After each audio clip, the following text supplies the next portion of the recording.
welcome to this week's episode of Not D&D. It is now 2024, and this is our first official episode back of Not D&D. Thanks for joining us, and a big hello and welcome to Ian Stuart Sharpe, who is joining us today. Ian, thanks so much for coming on the show.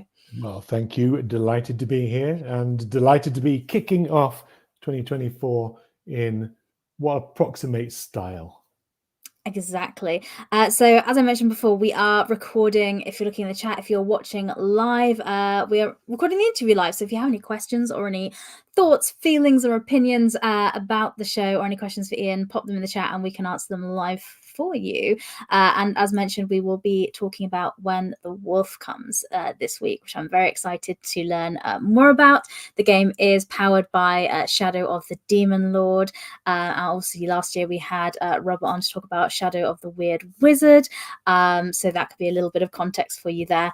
And Ian's also had an interview with us on EM World last year where we had a written article about When the Wolf Comes. So if you prefer reading instead of listening or watching, there's many ways you can learn about this game. But before we jump in and talk about the game, Ian, I'm very nosy, and so I'm going to talk about you a little bit, if that's okay. So the question I always ask guests that come on is, what's your first memory of playing tabletop RPGs? Like, what's your history with gaming? So, a long time ago. So you can tell by my accent, perhaps, that I'm from the same sceptred isle as yourself. I'm just over in British Columbia right now, making the recording difference in terms of time a bit more interesting. But so I grew up in the UK, grew up in Norfolk, which for international listeners is the little bump that's closest to Scandinavia, which is probably why it got invaded by Vikings quite so often, and was originally part of the Danelaw, which was the part of the UK that was occupied.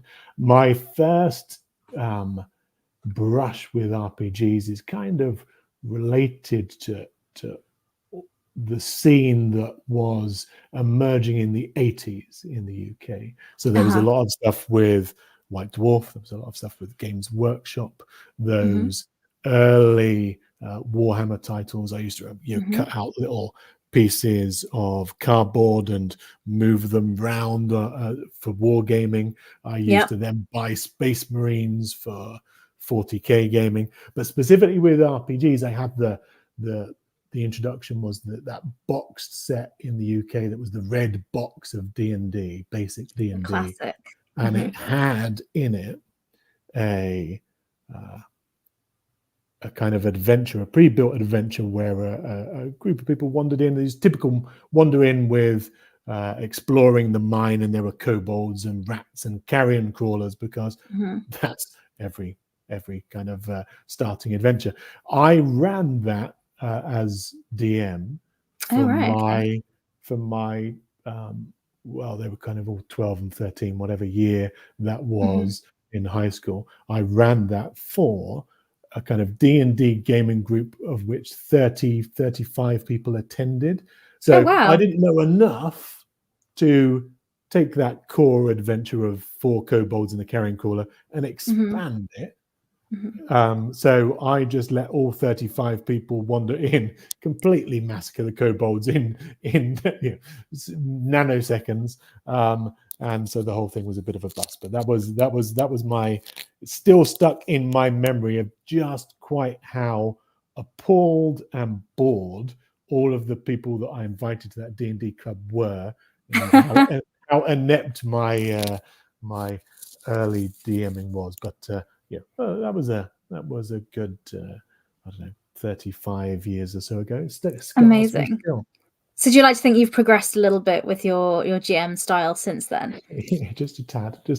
Although, I mean, I was talking with the gaming group that I play with this weekend, and they were some of them are younger, and they said, when you first started playing, were you as kind of incompetent as we are? Because they tend to do, like most gaming groups, they get into all kinds of scrapes and situations that of course they have to find their way out of with ingenious ruses, plots, stratagems and ploys.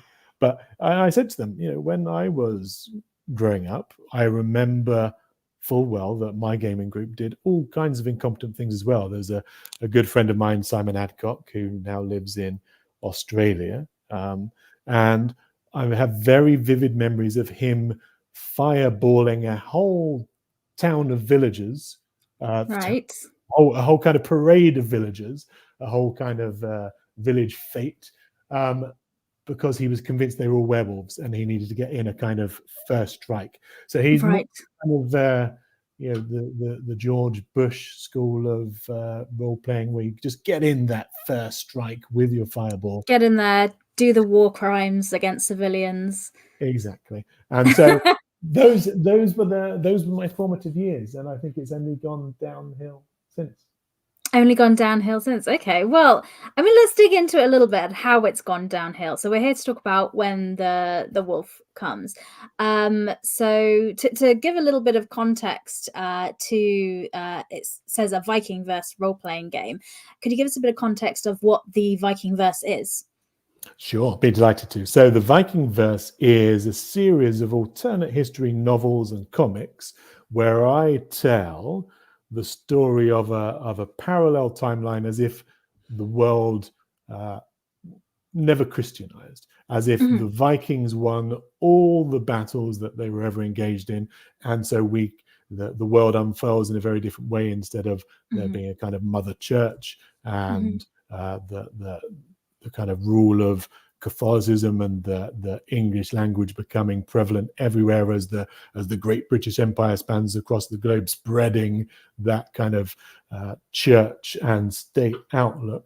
What I do in the Vikingverse is imagine a pagan present, whereby Norse is the main language, where pagan traditions and beliefs perpetuate all the way through to the present day, and where the tagline is that the Vikings rule the seas and the stars, because the present that we live in, we've sent men to the moon, and in this retelling of mythology, the 9 homeworlds of Norse mythology, the Nua Heimar, they exist as exoplanets. And the Norse of the Vikingverse are able to step between those worlds, and kind of reshape all of that Norse mythology that we know from people like Neil Gaiman and, dare I say it, the Marvel movies, and recast it in a setting that people can play through. So the shorthand for it really is, as per the expansion I've recently released, it's all about space Vikings. Nice, love that. That's great. That's a great succinct way to say it. Space Vikings. But the Vikingverse is a really big and expanded setting. There's lots of comics, there's lots of books. It's a big universe to kind of explore. When did you get started with that? How did that come about, being a big thing that you do? So it came about during my own personal Ragnarok. So Ragnarok, for people who don't know, is the twilight of the gods, the doom of Norse mythology. It is where Odin is swallowed by the Fenrir wolf, where Thor staggers to his death because of having been poisoned by Jormungandr, the world serpent, and where the world of Midgard comes to a fiery end on the sword of Surt. So I've always liked that idea. There's something deeply poetic about the way the Vikings and the Norse faced their fate.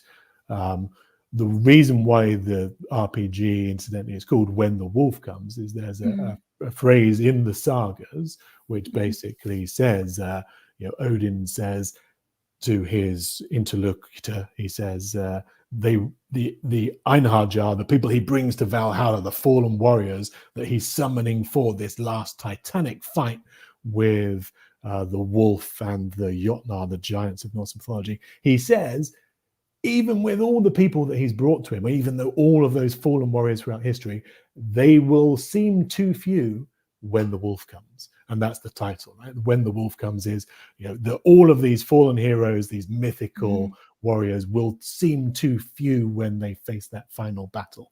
So the question was about my when I started all of this, how it all came about. It started because of my own personal Ragnarok. I wasn't quite facing down a wolf, but we did have Brexit. I wasn't, despite the fact that I'm over in Canada, I like to call it Brexile, where I'm over here, because it's difficult to return with the economy as it is. Donald Trump had just been elected. I had a company that I ran because I work in tech. I had a company of my own go under, and so everything was going wrong. And I thought, what if Marvel's now coined that with their What If multiverse show, but at the time I thought, what if we could just have a do-over? What if you could start again? What if you could just unpick the bits that went wrong and rewrite history? And then from that I thought, well, Odin would be pretty pissed off knowing what had happened to him, being played by Anthony Hopkins or Ian McShane, and because this was a god that dominated European belief systems for thousands of years at least, and now trivialized the shadow of himself. I thought, well, what would he do for the chance to unpick his own Ragnarok, his own inevitable demise? And so that's where the Vikingverse comes about. It's Odin says, okay, well, I'm not particularly happy with just going quietly into the night, into the Wolf's Moor. I'm going to change history. I'm going to rewrite things. I'm going to defy the Norns. The Norns are the three maidens who twine fate and decree what's going to happen. He said, I'm going to defy them. I'm going to rewrite history. I'm going to, instead of letting the Vikings give up the Danelaw and lose to Alfred the Great in our own history, and surrender at the siege of Paris and give it away for silver, or stop the fight for Miklagard or Constantinople as we know it. All of these tipping points, these turning points in our own history that could have gone either way, he tips them towards the Vikings. He tips them so that they prevail in all of those scenarios. And so Alfred the Great doesn't prevail over the Vikings. The Norman conquest never happens because there is a strong, united kingdom of Danish. And the Normans themselves were anyway, descendants of Rollo. They were all a few generations away from being Vikings. So you go back far enough and you can rethread all of this history and create a very plausible Norse alternative history. And that's what the books, that's what the comics, and that's ultimately what the RPG does, is tells the story so that characters can play as characters inspired by Norse mythology in as authentic a Norse setting as possible, but not just running around in the Dark Ages or the Viking Age, but brought up to this modern standard where history is unfurled very differently. And instead of typing on a Latin keyboard with your QWERTYs, you're typing in the Futhark with runes. So that's you can imagine how that pervades every aspect of life. From you don't wander down to St. Swithin's or St. Bartholomew's to worship on Christmas Day. You go down to the local temple to worship for winter nights and for Yule, etc., etc., etc. And we can unpick that as much as you like, but that's the broad strokes that the books and the comics tell that story of a civilization. Yes, love that. So obviously with the books and the comics, you have this amazing setting, and with any good story, I think it lends itself to role-playing games because people go, I want to make a character and walk around in that world. So I'm assuming because you have a history with playing role-playing games yourself, so was that just a natural idea? You're like, I have this amazing setting, let's make other people, let other people walk around in it. How did that happen? Yeah, it was, and certainly the books started, and then we did a few Kickstarters. We did the comics, and then we also did this book, which you're listeners won't be able to see, but it's called Old Norse for Modern Times, Mhm. which has got phrases in it like "these are not the droids you're looking for," or Yeah. the I used to be an adventurer like you, then I took an arrow from the knee to the knee. That's from Classic. Skyrim, right? Yep. Yeah. And Yeah. I just translated all of those into Old Norse because it's funny, right? And just no one's actually going to use it. I mean, the tagline for the book is, never be lost for words again with this book of lost words. But in that, I started to put the phrases for like roll a dice 20, roll for initiative, make a strength saving throw. You may call me Dungeon Master, but just translated all of those to Old Norse. And Okay. that was the real tipping point into When the Wolf Comes, because I was playing a lot of D&D at that point through the pandemic. I was running lots of gaming groups. Sure. And we thought that was funny, these memorable quotes, right? Like, do I look to be in a gaming mood? Which is right. So you translate all of that into Old Norse. And so people started to throw this around the table. And from there, I thought, okay, well, I've got all of these people playing elves and dwarves around my table, but that's so much of D&D and so much of mythology and the stuff that we do in RPGs is based on Norse mythology, is ripped off of Norse mythology. Your listeners and viewers, and you might know, Tolkien, he created his own masterful universe, and he was doing so to create an Old English mythology. But in doing so, he stole from its forebears the Old Norse stuff. So Gandalf and all of the dwarves, Thorin Oakenshield, they're all names that are literally cribbed from the Old Norse sources. Same, and he was a fantastic linguist as well. And so as he's creating his elves and his dwarves, he stole from the Old Norse the Alpha and the Dverga. And so we've got in our RPG lexicon, we've got these things, pointy-eared elves and short, stumpy dwarves with temperament problems. And they've come from this Norse tradition. But what I wanted to do as I got into it, because the Vikingverse was all about being authentic and trying to use Old Norse where I could, and trying to not have horned helmets, and trying to retell things plausibly. But elves weren't pointy-eared forest dwellers. They were demons of death. The Dvergar and the Alpha are always mixed up, and it's very difficult to tell them apart. The sources are very scant on detail. But there's things that you can tease out and differentiate. Dark elves, the Doc Alpha, that were referred to by Snorri Sturluson, who was our go-to source for a lot of Norse mythology. He lived several hundred years after all of these stories were defunct, several hundred years after the Norse had Christianized. And so he's looking at it through this lens all the time of Christianity. So light elves and dark elves were probably influenced, if not entirely swayed, by Christian views. So strip all of that away, because Christianity doesn't exist. Go back to the 8th century, the 9th century sources, use those. What are Alpha? What are Dvergar? What are Jotnar? Jotnar, the giants of Norse myth that Thor is always fighting. And so I wanted to strip it all back to that. Strip it all back so that we have as much kind of rootedness as we can, using the linguistics, using the history, using the runes, and then fling it back into the future.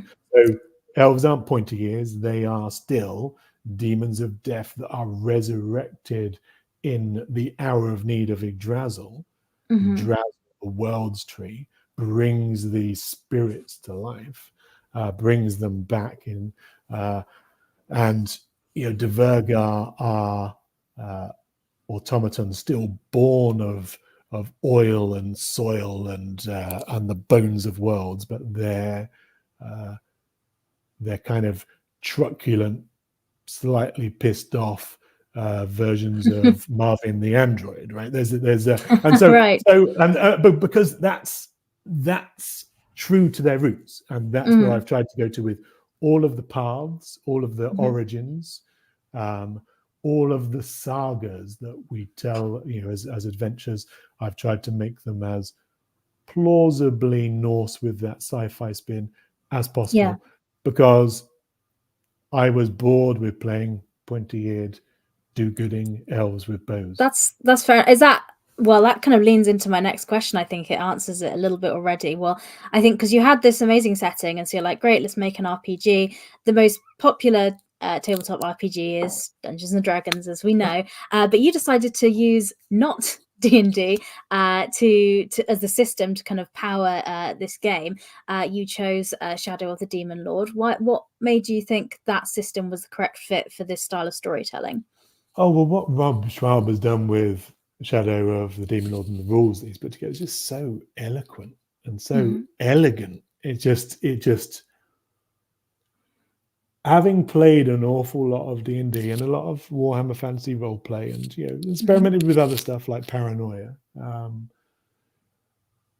I don't know. You look at what Rob did, as how he put together things, the sheer storytelling impetus of the way that the paths go together, and how you can build and grow a character and not be just confined to it. Just it used to bug me playing D&D where you were a paladin or you were a bard, and you were a cleric and you were stuck there and that's what you did. Or you could multi-class as long as you had the right kind of dexterity or strength, and it became so cumbersome and unwieldy. D&D began to feel like a straitjacket, and it then began to feel, as more and more supplements piled on and more origins were available, and suddenly you could become a Leonin or a Triton or something like that.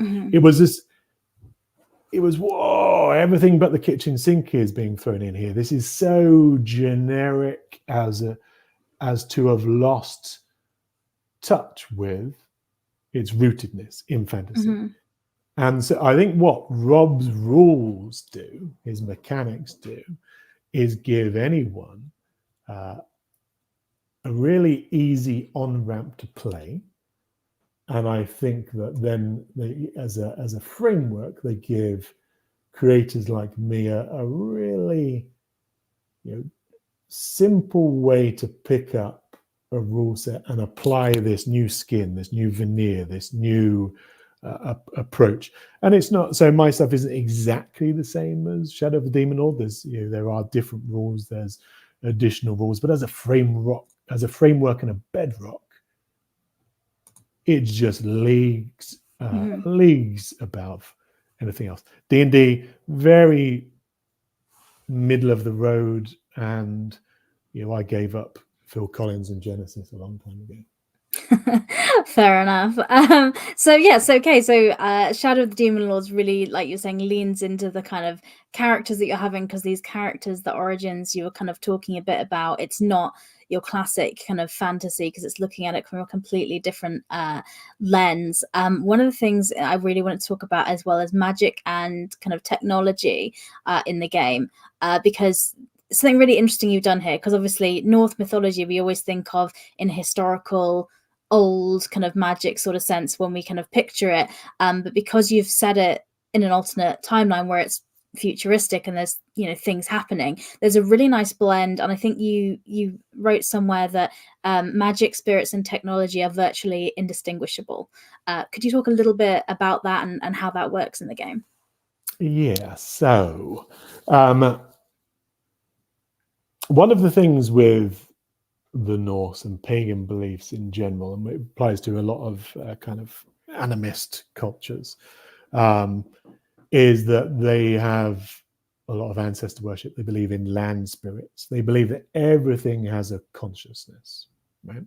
So I think it was important, given that kind of blood-drenched rituals and arcane curses and the Norse terms for magic, like spacecraft and Seither and Gand and Galda, again, in the same ways that Tolkien gave us elves and dwarves, these are the words that gave us the the magical lexicon that we use. I know people talk about fireballs and lightning bolts and illusion spells now, but the basis of the witchcraft that underpinned all of that goes back to those shamanistic Norse traditions that were very much part of the English tradition as well, right? We had things in the UK like hedge riders. They were the heg test, and that's where hag comes from. Words like hag, and again, you can trace all of these things etymologically, and that's the fascinating journey in itself. Wizard is another Old Norse word. It just means wise hard, in the same way as that we watch the movie every Christmas, Die Hard, right? This was just wise hard. You were the most wise guy. You were wise hard. That became wizard, and so these notions of the cunning folk, of the wise, of the learned, of people with knowledge, that was the basis of old witchcraft or druidcraft, or however you like to call it, but it was the basis of the magical tradition of the Norse, of the North and of the Norse. And so I tried to keep that and rethread it. So one of the things I do is to make it akin to science and knowledge, because if everything is conscious, and again, this might sound a bit new age to some listeners, but a lot of people do believe that trees are sentient, or that you can commune with spirits, or that they have a spirit animal. All of those ideas come from the Norse. The notion of the spirit animal. You had something called a fylgja, and if you've read Philip Pullman's stuff and the Subtle Knife and those books, they have fetches or familiars, and it all comes from this Norse concept of this having this animal fylgja, spirit that represented you through life. So the notion that these spirits suffuse you and around you, and that you are supported by your ancestors, and that your very luck, your hamingja, is the embodiment of your lineage and your integrity.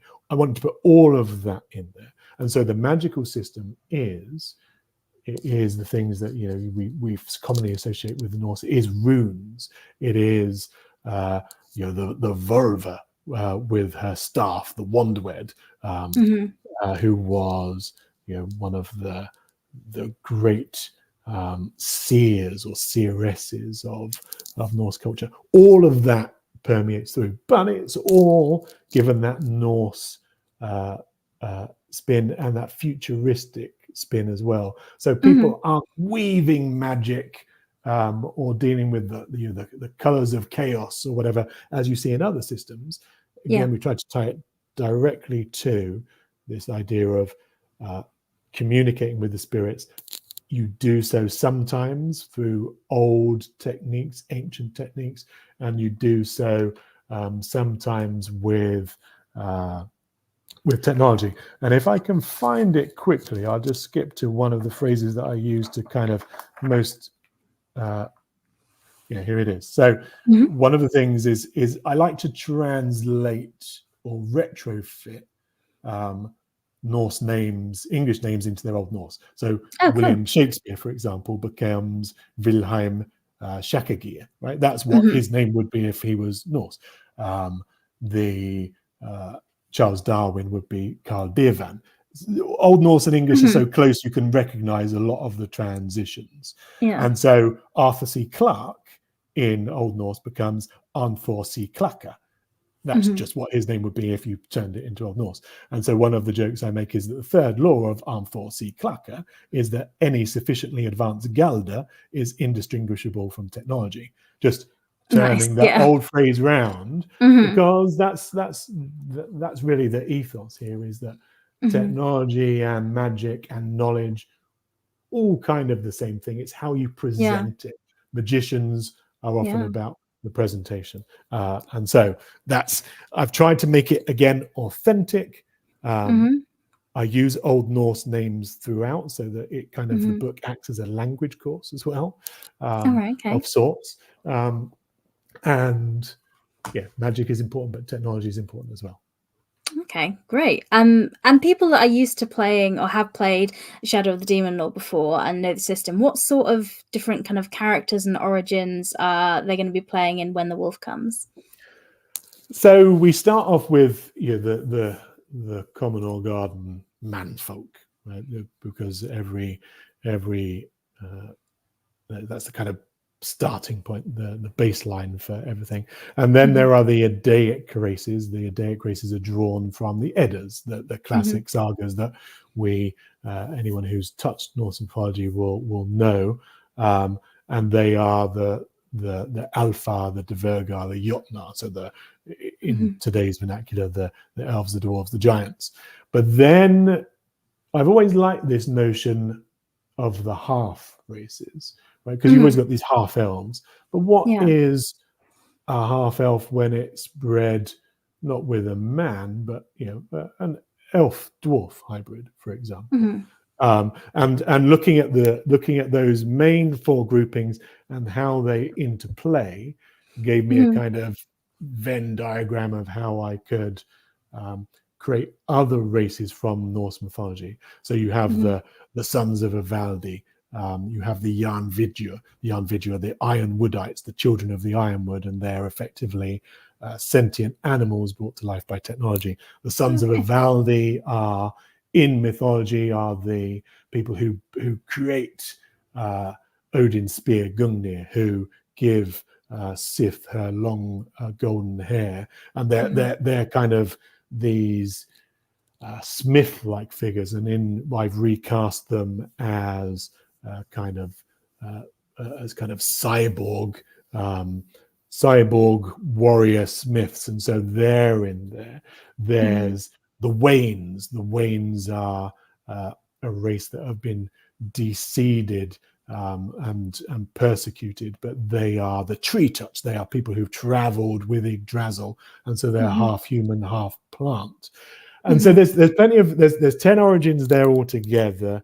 Again, all drawn from the pages of the sagas, but brought to life in this kind of slightly futuristic but as authentic as a way as possible. And then the paths themselves, you go through, whereas Rob and Shadow of the Demon Lord have more traditional paths, like the path of the warriors and the magicians. I've gone for the Norse archetypes. So instead of clerics, I have godsmen, who would be Githi or Gidya in Norse. My warriors are oathsworn. My magicians is the path of the wise. I've focused on the path of the skald. Skalds being the kind of warrior poets of Norse society. So that becomes integral. I play around a lot with honor and shame, because it was an honor and shame based society as opposed to alignment, because lawful good, chaotic evil, all of that stuff drives me insane. You are held to account in this game by the judgment of your peers, of your society. You earn your place in society at the end of the world, at the edges of the world, in the Doom of Ragnarök, by supporting your fellow man or choosing not to, and that gives you honor or shame. It's a sliding scale.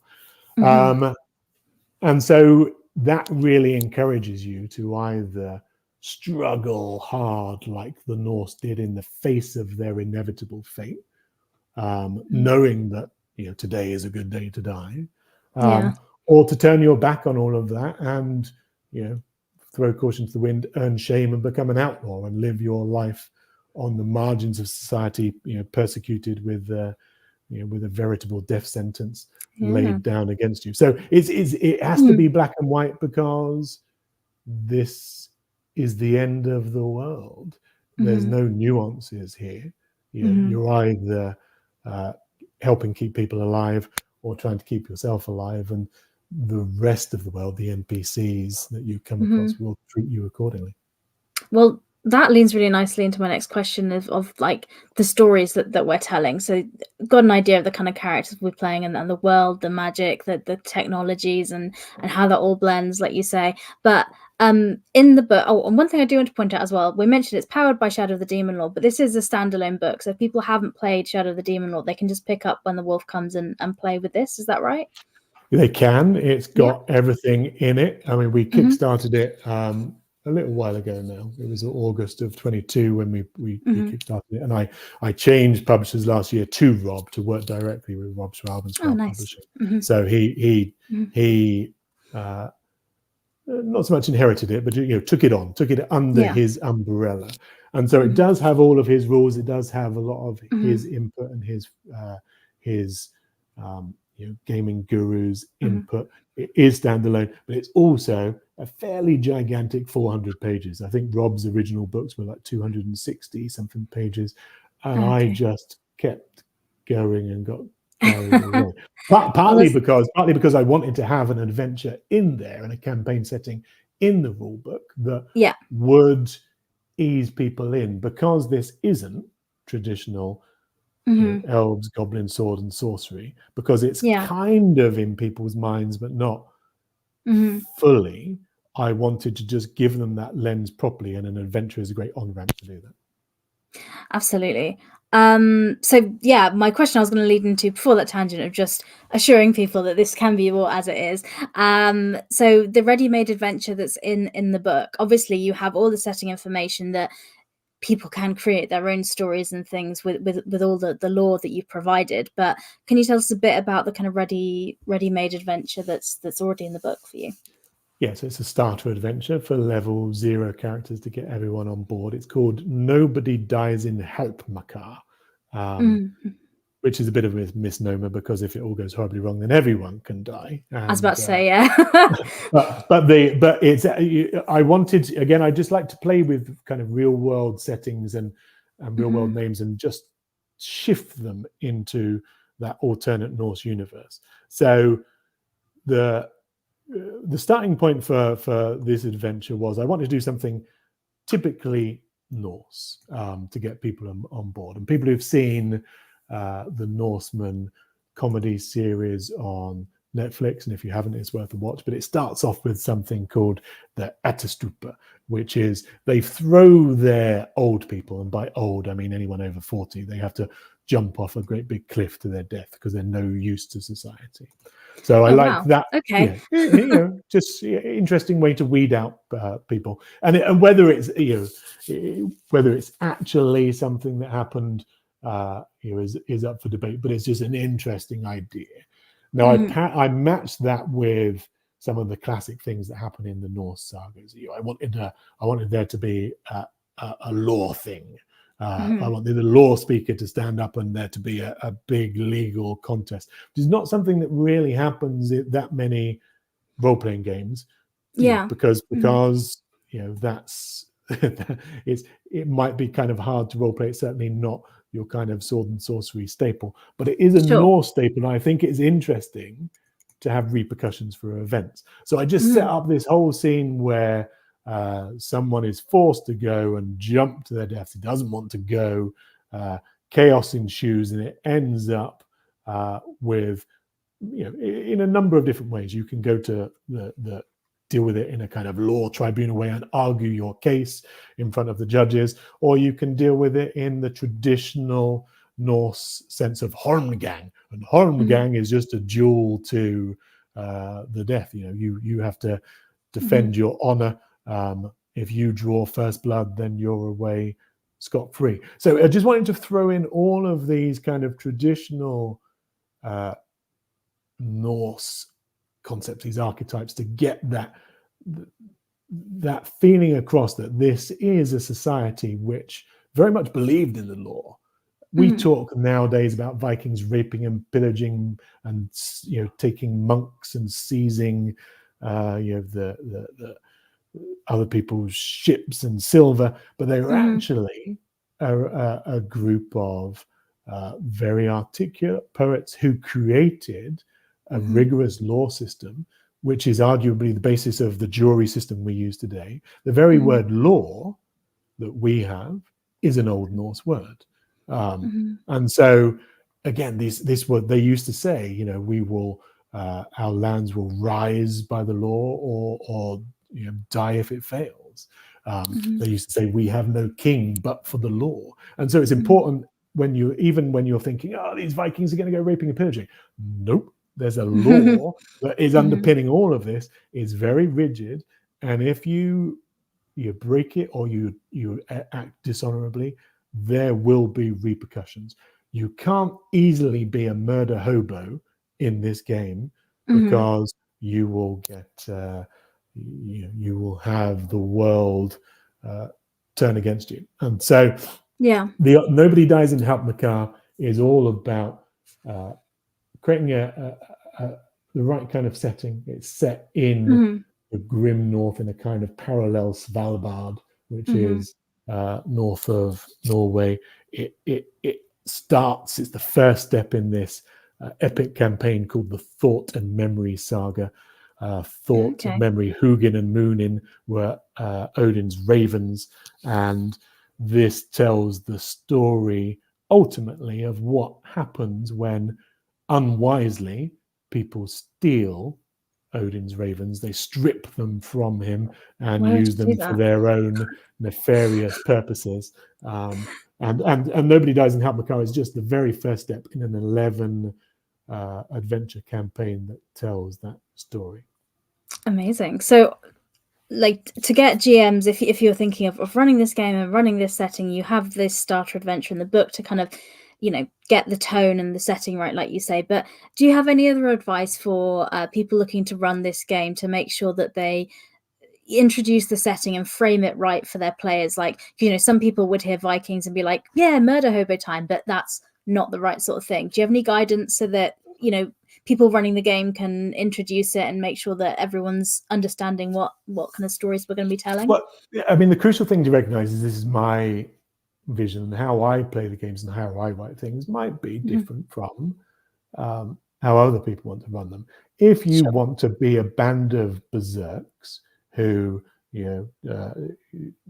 run around seizing monasteries and or the futuristic equivalent, that's absolutely fine. I mean, the very word Viking kind of means pirate, right? So it's not like these were the good guys, and it's not like my Viking empire of the future is this shining beacon of goodness. It's a collapsing Trumpian nightmare facing Ragnarok itself, right? So there's while I do have like this these black and whites, you can jump in and play it however you want. You can be a bunch of marauding Jotnar, you can be some avenging Alpha, you can be some very pissed off Dvergar, or any combination of the two. The point is to try and bring those archetypes, to try and do a less hackneyed lens on fantasy.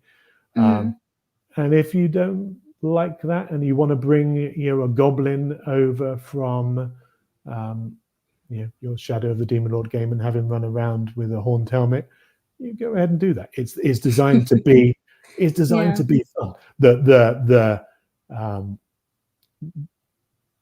what I've created with the books and the comics and the novels is a kind of framework to try and make it authentic and believable, because I think that helps at the table. But it shouldn't be a hindrance. And if it becomes a hindrance and people feel, oh, I need to have read there's 2 novels and 4 comics, and you don't, just try and learn a little bit about the Vikings before you jump in, because let's just say that Wagner has a lot to answer for. Fair enough. Oh, it sounds like the book is going to have plenty of learning and things that you can read in there, so that'll be everything you kind of need. If people want to pick up a copy, where is the best place for them to go online? So it's on Drive-Thru RPG in PDF form, along with some of the adventures and expansions, like the Space Viking expansion. So you can buy that as a PDF. You can go to my website as well, which is Vikingverse.com. You can see all of the various Vikingverse stuff there. The books are available in various places. They're on Amazon. They're on Drive-Thru as well, Drive-Thru Comics, Drive-Thru Fiction. Schwalb Entertainment.com is also a good, he's got all of the shadow stuff, the Shadow of the Demon Lord, the Shadow of the Weird Wizard that's coming soon. Mm-hmm. And then the physical books, and I held one up here, and this is the first Yes. one ever off the press, Dun, weighing in dun, at a dun. wonderful £4. The rest are on their way from the printers in China. Mm-hmm. They were shipped out of China just before Christmas. They're winging their way to the warehouse, or sailing their way to the warehouse. Mm-hmm.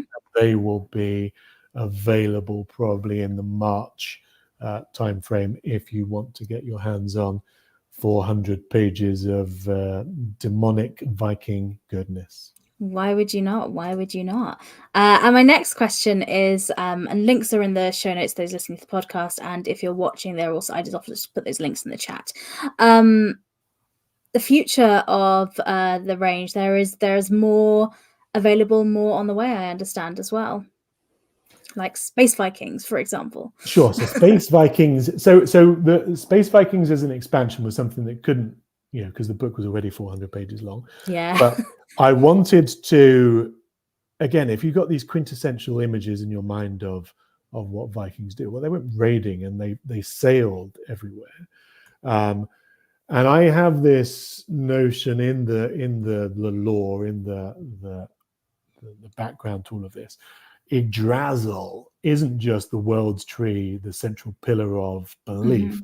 It's a literal world-spanning entity with a sentience of its own. It's the equivalent to, to God, because it really exists, and it permeates the worlds, and it allows you to travel between Jotunheim, Midgard, Alfheim, and all of the newer Heimar that I mentioned.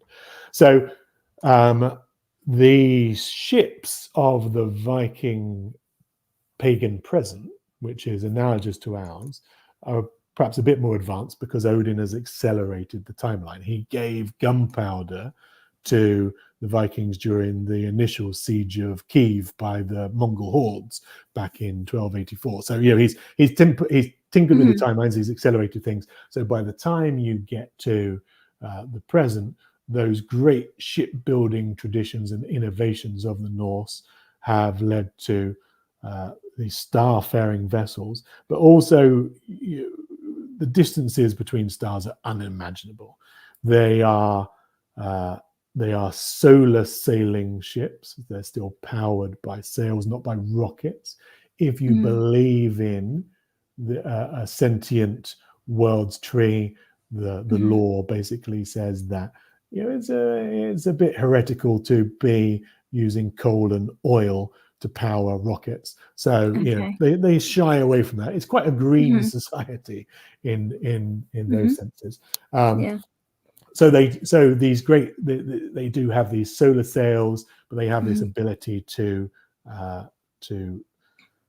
the hyperdrive of this space, the warp drive of this universe is linked to Yggdrasil. It's called staggering. It's kind of this teleportation linked to the tree, and so a bit like Dune has its the Spice Guild who can transport people. There's analogous things here, again drawn from Norse mythology, called steersmen and gapfarers, because we're not talking about space.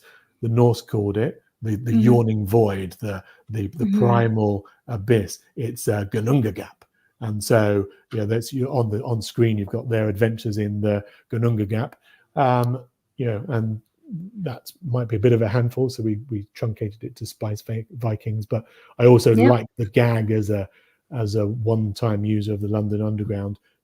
Mind the Gununga Gap, because it's full of all of the kind of eldritch horrors that you might find in a Cthulhu-like universe, because it always was. The Norse painted this picture first.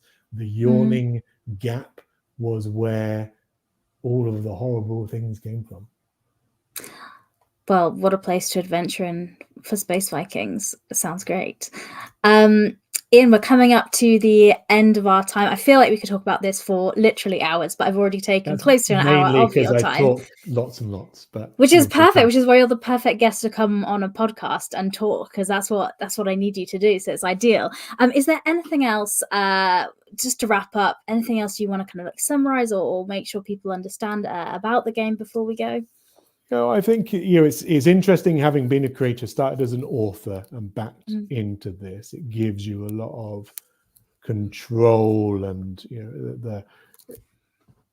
I just see this sea of stuff that has not been done in this world before, in the fantasy RPG world that is Vikings, how they were meant to be done, or at least how I think they're meant to be done. And that's the crucial thing. So coming up, there's other expansions. There's more Paths of Honor, Paths of Shame, which a draw from the kind of parallels in Rob's work. I want to bring some more Viking archetypes to the playing table, and I think I've got a good lot of those. And I've started play testing the second campaign with my gaming groups here. So exciting. Thought and Memory Saga is most of it is out, and the rest will soon be out, and then there'll be a second campaign soon. So I plan to just devote at least a few years trying to deliver as much mead as possible, mead of poetry for the gamers out there. Wonderful. That sounds great. And obviously Vikingverse.com is a good place to go to keep up to date with all of that and see all the new things that may be coming out in the future. Ian, thank you so much for coming on and giving up your time to talk to me and for sharing your game with me. One question I ask people before they go is if you have any recommendations for any other tabletop games. Not a game that you've made, because we spent a bit of time talking about your game, and obviously not D&D as well. So do you have any other tabletop RPGs you like playing or that you like the look of? The most fun we had around the table was with Paranoia. Yes. I got Paranoia. I can remember reading the adventures in White Dwarf years and years ago, and played those early versions. And because it was always in my mind as just this hugely fun experience, I saw that they had picked up and kickstarted a new version, and I got hold of that box set probably a couple of years ago now.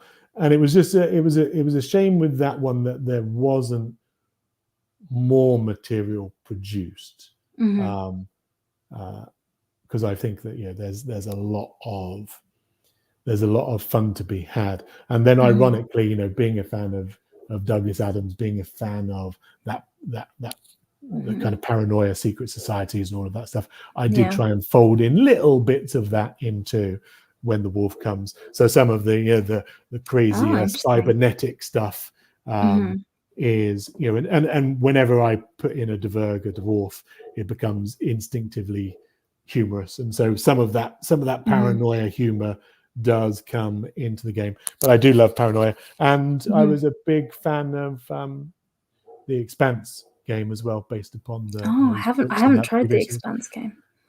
Yeah, it's again mainly because of that authenticity. The TV show did a great job of making space come alive and be real physics as opposed to pew pew lasers.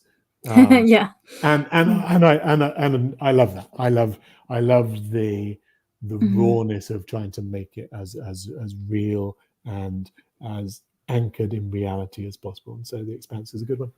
Sounds great. There's two great recommendations there. And if people aren't familiar with Paranoia and would like to know more about it, we have done an episode on that previously, but not the Expanse. So maybe that's an idea for a future guest for me there. Especially if you can tie it in with the phenomenal novels there as well, because that was another thing that started off with novels, became a TV show. Vikingverse hasn't become a TV show, but if you have any producers, the funny thing is that there's so many Viking things out there. You look on Amazon Prime and you scroll for their movies. Yeah. And, oh my God, are they all terrible? Oh no. Yeah, just Well, next time you're looking for a really bad Viking movie, there's so many of those. Someone you'll be needs to make a spoilt for good one. The choice. closest one there was is The Northman. There we go. There's a recommendation for that as well. All right, Ian, thank you so much for your time. I'm going to let you go. So thanks so much again for coming on. Thank you to everybody that came and watched live and listened to the podcast. All the links to everything we talked about are in the show notes of the podcast, and they're in the chat if you're watching the live stream as well. So thank you very much for coming along. We'll be back same time, same place next week. And next week we are talking about Salvage Union. Jess said, a little delayed because she was looking it up. So we're talking about Salvage Union. So more mech kind of TTRPG fun there for you coming up. But yeah, see you same time, same place next week. Thank you very much. Bye.